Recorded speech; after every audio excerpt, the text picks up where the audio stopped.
Au nom du Père, du Fils, Saint-Esprit, un seul Dieu, Amen, que sa bénédiction repose sur nous tous, Amen. Alors aujourd'hui, on va continuer l'épître, la première épître de Saint-Pierre. Nous sommes sur le chapitre 4. On va prendre du verset 1 au verset 6. 1 Pierre, chapitre 4, du verset 1 à 6. Ainsi donc, Christ ayant souffert dans la chair, vous aussi armez-vous de la même pensée. Car celui qui a souffert dans la chair en a fini avec le péché, afin de vivre non plus selon les convoitises des hommes, mais selon la volonté de Dieu, pendant le temps qu'il lui reste à vivre dans la chair.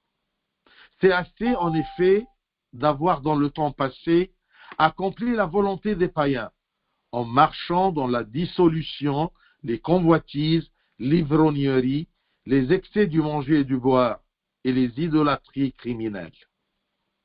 Aussi trouve-t-il étrange que vous ne vous précipitiez pas avec eux dans le même débordement de débauche, et ils vous calomnient.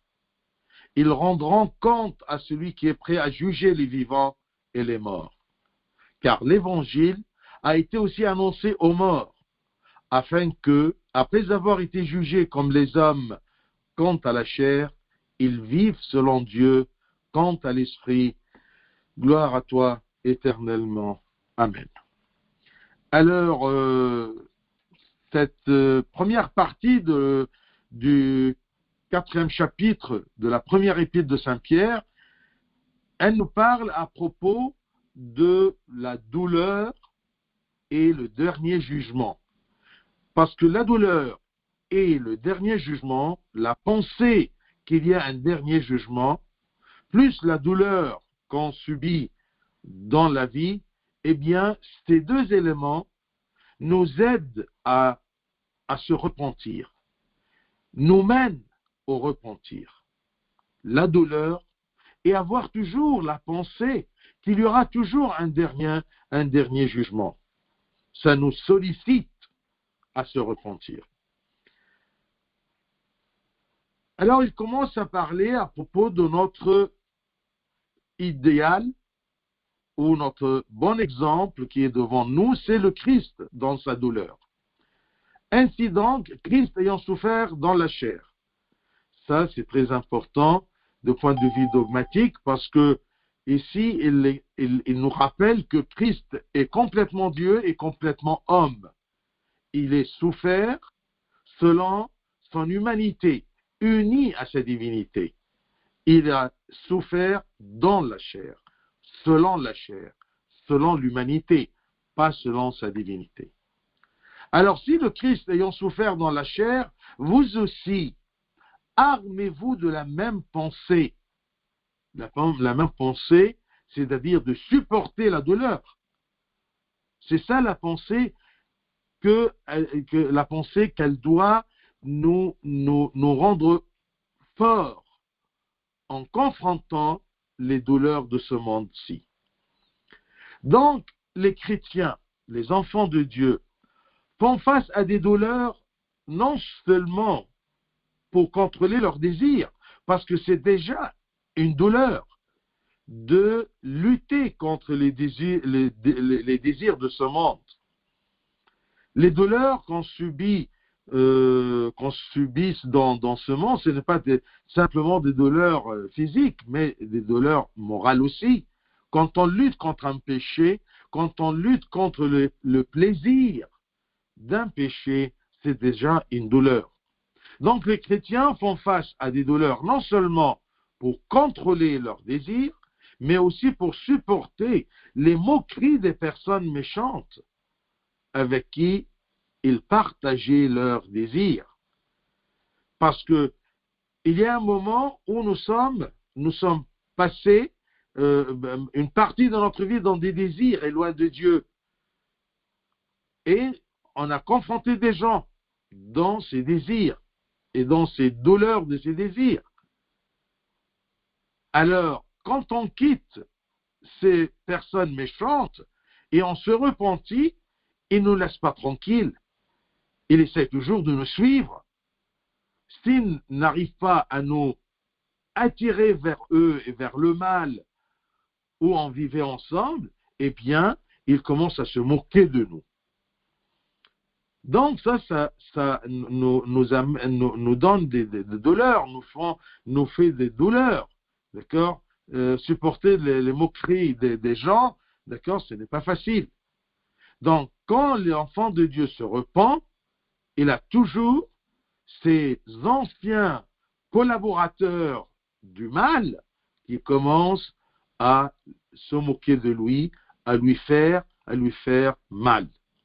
Et c'est pourquoi que l'apôtre Pierre les encourage en disant que le Christ a enduré de nombreuses souffrances pour notre rédemption. Il était innocent. Maintenant, je me repens, je suis dans le bien, et pourtant, il y a des gens qui me jugent mal, qui me calomnient. Alors, le Christ, comme il a enduré de nombreuses souffrances pour notre rédemption, c'est pourquoi nous l'imitons. On fait comme cet bon exemple que le Christ nous a donné, selon son humanité. Alors, on imite le Seigneur dans le support des souffrances injustement, sachant que toute souffrance que nous endurons nous fait arrêter de commettre le péché. Et aussi, elle nous aide à nous lasser du péché. On n'a plus envie de commettre le péché. Sachant que, comme il a dit, que celui qui a souffert dans la chair en a fini avec le péché. Sachant que la souffrance nous encourage à nous repentir. Ici, la souffrance dans la chair, ça peut être de deux sens. Un sens dans la chair, une maladie par exemple, une douleur charnelle, une souffrance physique, ça peut nous pousser à se repentir, à haïr le péché où on vit. Et l'autre sens aussi, c'est que souffrir dans la chair, c'est-à-dire selon ce monde-là, quand on a des problèmes, parfois, quand on est préoccupé par un problème ou par une douleur, selon la chair, selon le monde terrestre, eh bien, on n'a plus envie de faire le péché. Regardez quand vous êtes préoccupé par un problème, d'accord, la personne ne va pas laisser ce problème et cette préoccupation et cette douleur morale ou physique, d'accord, pour aller commettre un péché. De cette façon, eh bien, on dit que celui qui a souffert dans la chair, qui souffre dans sa vie, eh bien, il a fini avec le péché. Sachant que la souffrance nous encourage à s'éloigner du péché, à arrêter de commettre le péché et à se lasser du péché. Ainsi donc, Christ ayant souffert dans la chair, vous aussi, armez-vous de la même pensée, de supporter et d'accepter la douleur, parce que c'est un élément qui nous aide à finir avec le péché. Ensuite, verset 2, afin de vivre, non plus selon les convoitises des hommes, mais selon la volonté de Dieu, pendant le temps qui lui reste à vivre dans la chair. Il parle à propos de celui qui a souffert dans la chair. C'est une grâce quand on a une souffrance dans la chair, comme on a dit, dans le sens, dans le monde ou physiquement. Eh bien, celui qui a souffert dans la chair en a fini avec le péché, afin de vivre, non plus selon les convoitises des hommes, mais selon la volonté de Dieu. La personne chrétienne sent toujours que la vie sur terre est limitée. L'homme, quand il oublie ceci, il ne pense plus à se repentir, il ne pense plus qu'à profiter du monde et vivre dans le péché, comme si ce péché ou ce plaisir des péchés persiste et sa vie sur terre persiste. Parfois, l'homme fuit l'idée que sa vie est limitée sur terre. Mais quand on met ceci toujours dans notre pensée, eh bien, on va chercher toujours à plaire à Dieu et vivre ce qui nous reste de notre vie selon la volonté de Dieu pendant le temps qui nous reste à vivre dans la chair, sur la terre. Donc la personne chrétienne sent que la vie toujours est limitée et ceci l'incite à se repentir. Et le repentir l'incitera à abandonner les désirs des méchants et à prêter attention, à suivre le commandement de Dieu et à accomplir sa volonté. C'est ça la lutte d'un chrétien. C'est tout simplement de lutter pour arriver à suivre le commandement de Dieu et accomplir sa volonté. C'est ça notre but. C'est tout simplement de vivre selon la volonté de Dieu. Et la volonté de Dieu, c'est quoi? C'est notre salut. C'est aussi simple le but ou la compréhension d'être chrétien. Un chrétien, c'est une personne qui, malgré la souffrance de ce monde, eh bien, il essaye de vivre selon la volonté de Dieu, non plus selon les convoitises des hommes normaux. Nous ne sommes pas normaux, nous sommes enfants de Dieu, nous ne sommes pas enfants du monde. Ensuite, verset 3. Il est toujours dans ce sens que c'est assez. C'est bien ce terme-là, c'est assez, kfay. C'est assez en effet d'avoir dans le temps passé accompli la volonté des païens. Païens ici, ça veut dire tous les gens qui sont loin de Dieu, tous les gens qui ne s'intéressent pas à Dieu, tous les gens qui refusent Dieu.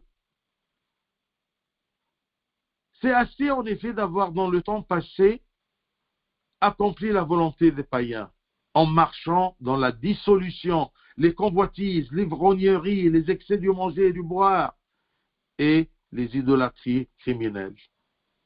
Ici, les excès du manger et du boire, ça me fait rappeler ce qu'on voit maintenant dans la télévision comme préparation à Noël. Tout, il parle à propos de la bouffe et des cadeaux. Il n'y a rien de spirituel.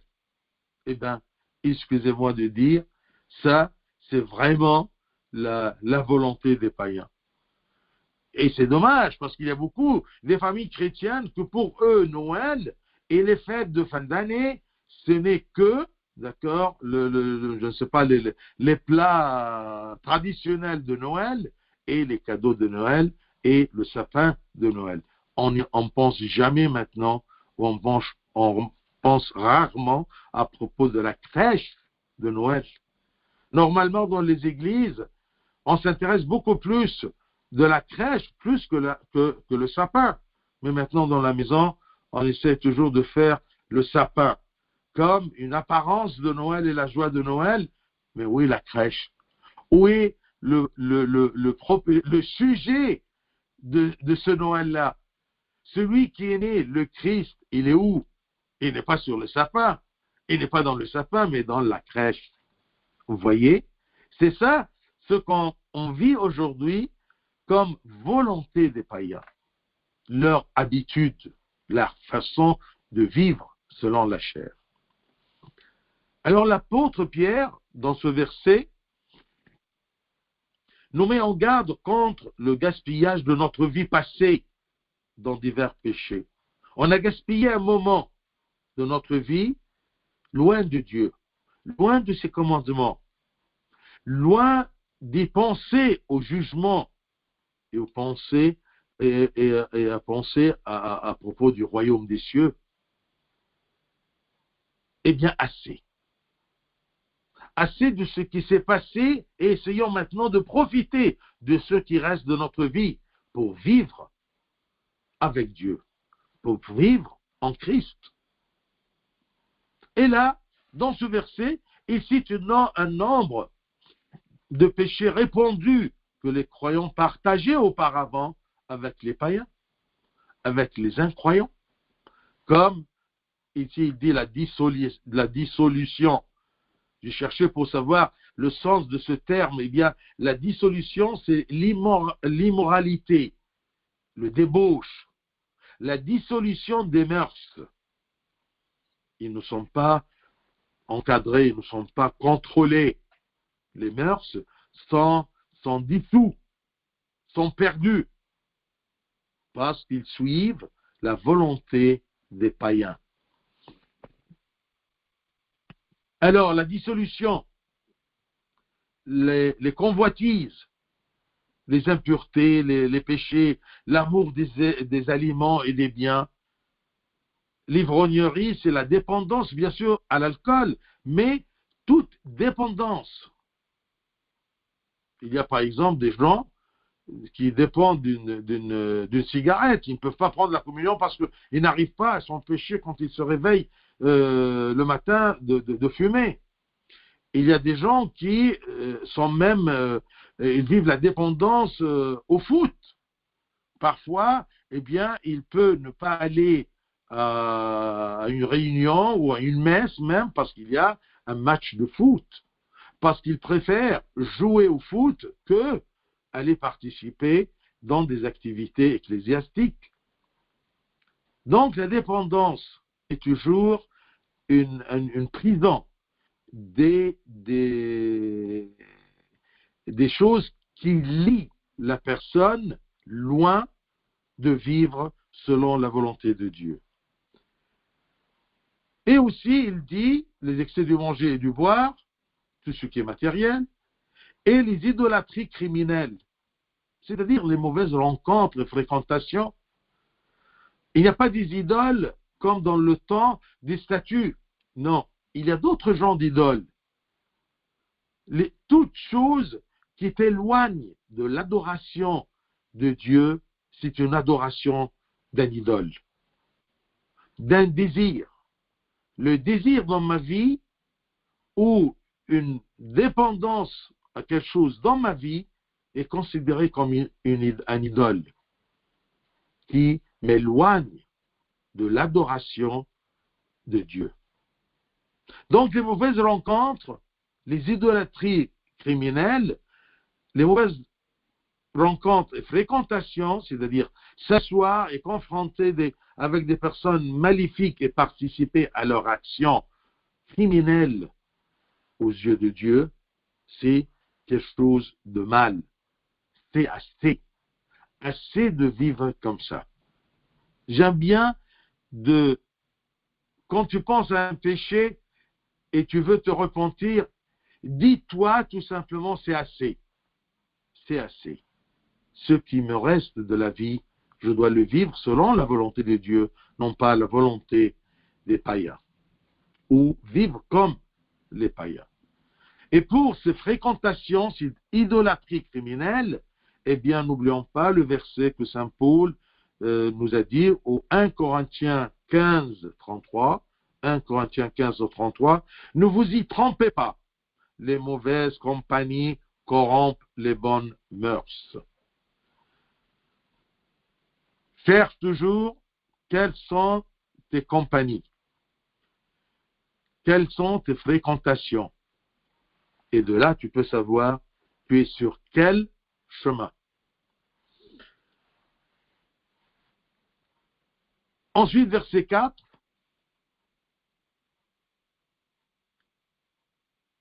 Aussi trouve-t-il, il ici, c'est les gens qu'on connaissait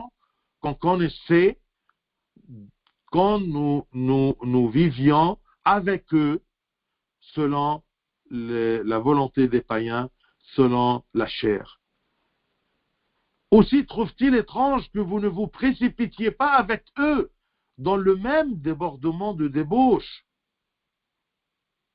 C'est ça le problème de nos anciens mauvaises fréquentations. Ils trouvent, quand nous sommes vers Dieu et on vit selon Dieu, que c'est étrange, ce n'est pas normal. Que vous ne vous précipitiez pas avec eux dans le même débordement de débauche, comme dans le temps. Pourquoi vous avez changé?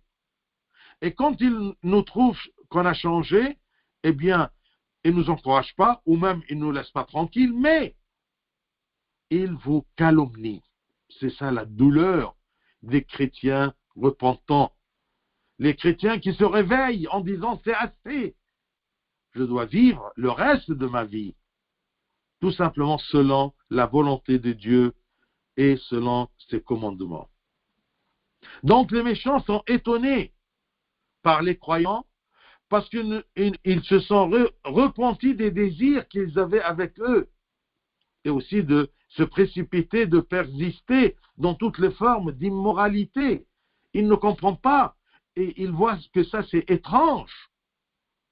Ils nous regardent comme abnormaux et c'est eux qui sont normaux, ce qui est faux.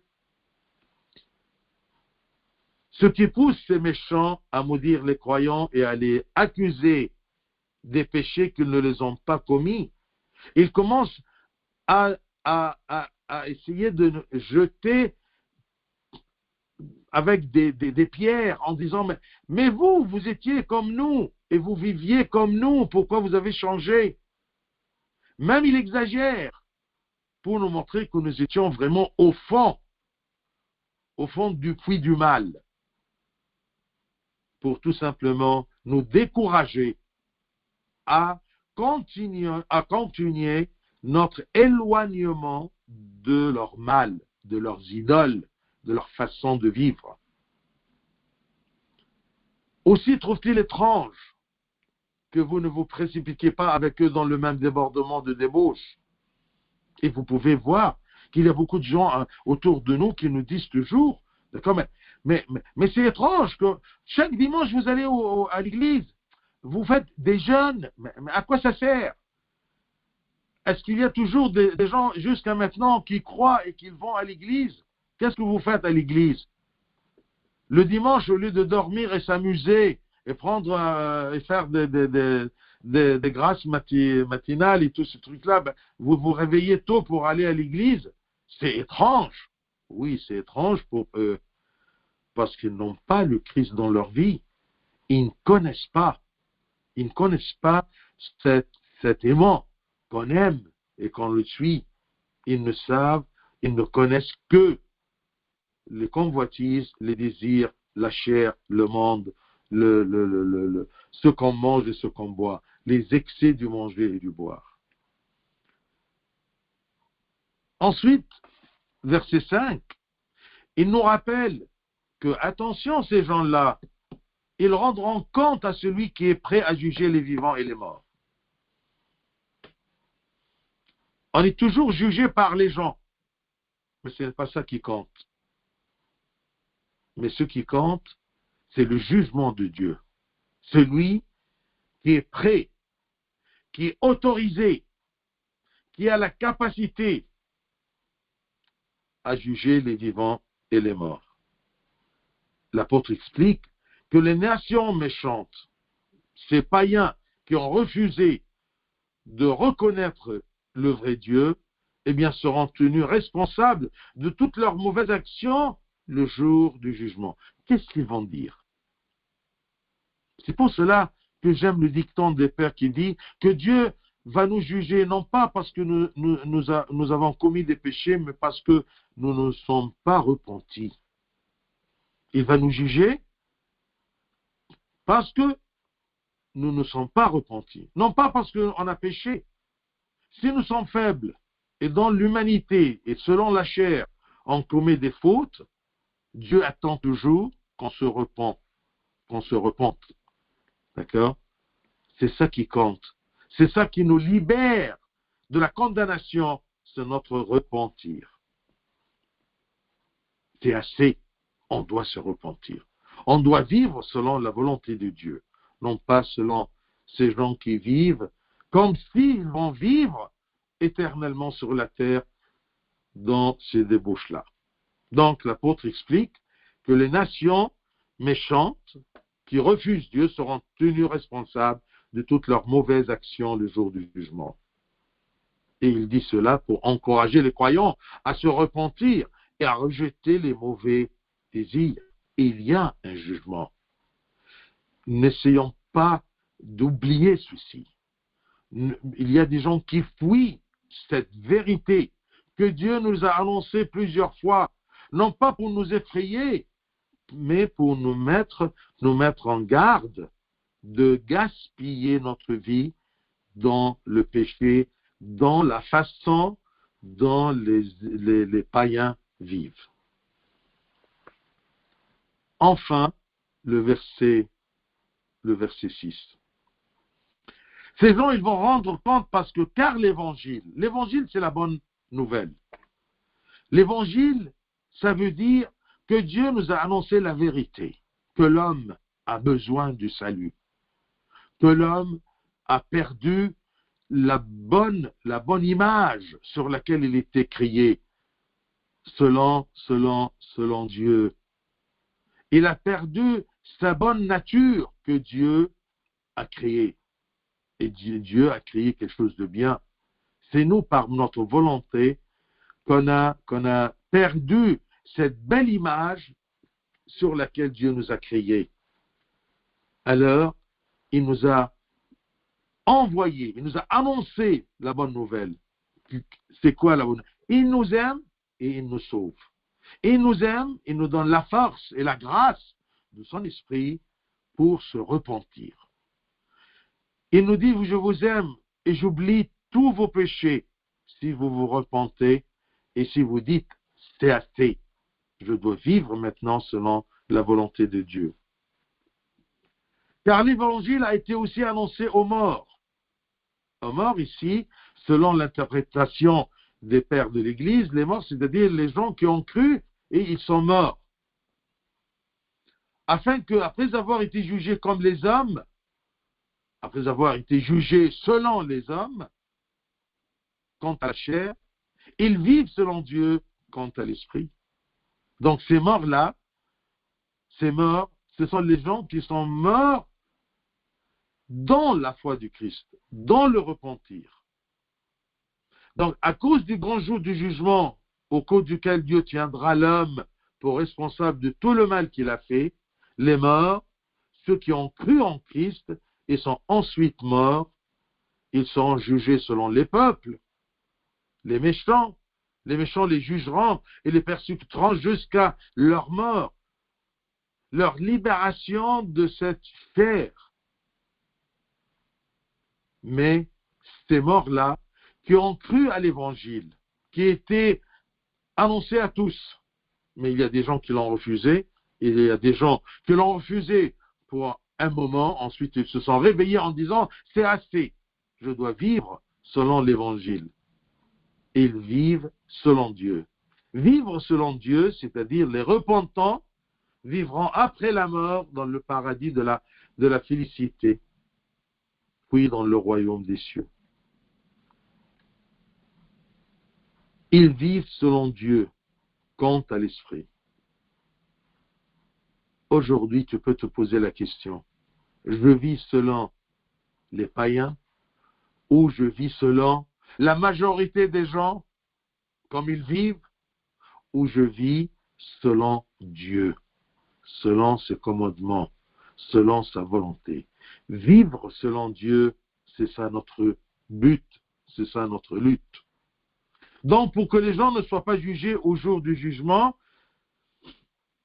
les apôtres ont prêché partout, et beaucoup ont cru, et ont enduré les souffrances des méchants jusqu'à ce qu'ils soient martyrisés.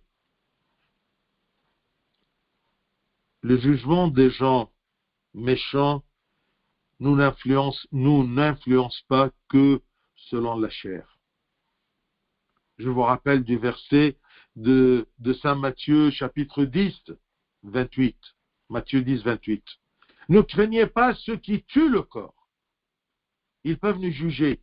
Et le maximum qu'ils peuvent nous faire subir, c'est quoi? De tuer le corps? Eh bien, Dieu nous dit, mes enfants, qui vivent selon Dieu, qui vivent dans le principe de c'est assez. Il nous dit, ne craignez pas ceux qui tuent le corps et qui ne peuvent tuer l'âme. Craignez plutôt celui qui peut faire périr l'âme et le corps dans la Géhenne. Craignez plutôt Dieu qui est prêt à juger les vivants et les morts. Donc, ces croyants morts vivent en esprit avec Dieu dans le paradis de la béatitude jusqu'à le second avènement pour vivre et passer au royaume des cieux.